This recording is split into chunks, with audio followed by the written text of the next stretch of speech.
Toute notre équipe est déployée, évidemment, sur le terrain pour couvrir l'événement. On va tout de suite aller rejoindre notre collègue Anthony Martineau, qui est sur place à Brossard pour le bilan de ce matin.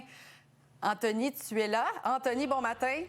L'heure est au bilan. Je suis là, promis, j'y suis. Bon matin. Bon matin, l'heure qui est au bilan ce matin du côté des Canadiens de Montréal. J'ai bien hâte d'entendre les différents points de presse de plusieurs joueurs, mais il y en a un, toi, que tu attends avec impatience, c'est celui de Juraj Slafkovský. Absolument. Puis je trouve qu'on n'en parle pas assez d'Juraj Slafkovský. Je sais que les gens ont tendance à dire c'est un premier choix au total, il devrait avoir plus de points, c'est un peu décevant.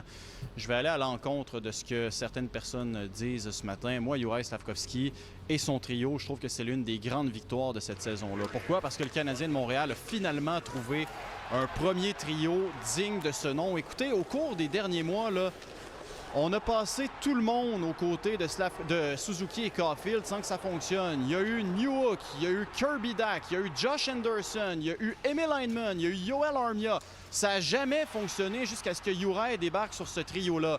51 points cette année, c'est une très légère progression sur le plan offensif, mais ça en est une quand même. Et moi, ce que je retiens, c'est quand même près de 200 mises en échec à l'âge de 21 ans seulement.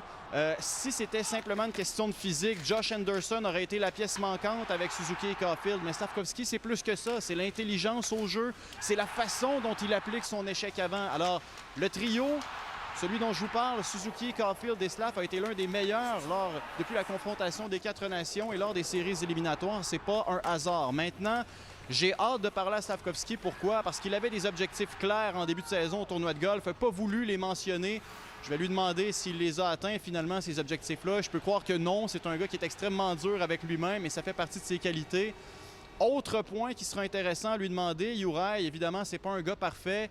À quoi ressemblera son été d'entraînement? Je pense que Slafkovský, s'il a un point qu'il doit travailler dans les prochains mois, prochaines semaines, c'est son explosion, sa capacité à démarrer rapidement lorsqu'il est immobile sur la patinoire.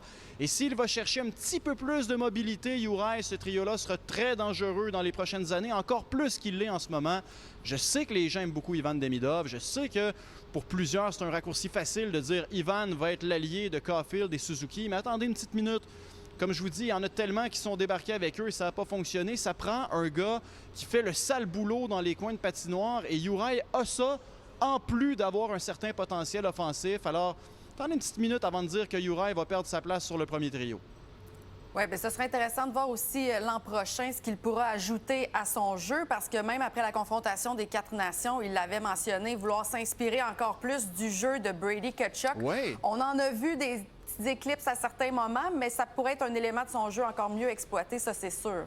Ben oui, certainement. Puis c'est une autre victoire de cette saison-là, c'est que Juraj a compris comment jouer pour connaître du succès dans la Ligue nationale de hockey. Est-ce qu'il le fait de façon constante? Est-ce qu'il le fait à chaque match? Absolument pas. Mais il y a eu une prise de conscience cette année, celle de « OK, je pèse 230 livres, je ne peux pas jouer comme un gars qui en pèse 160, je dois me servir de mon physique. » Et à partir du moment où tu as compris ça, il faut l'appliquer. Et de plus en plus, Juraj l'applique. Alors pour moi, encore une fois, c'est l'une des belles victoires de cette saison-là. Même si, je le répète, ça aurait été plus sexy, 75 points cette année. Ça va finir par arriver. Assurément. Anthony, merci beaucoup. On te libère parce que tu as une grosse journée devant toi, mais on va te reparler assurément. Bien hâte d'entendre, moi, de mon côté, David Savard aussi, là, parce qu'il ne s'est pas encore adressé aux médias après son match émotif. Merci beaucoup. Ça fait plaisir. À tout de suite.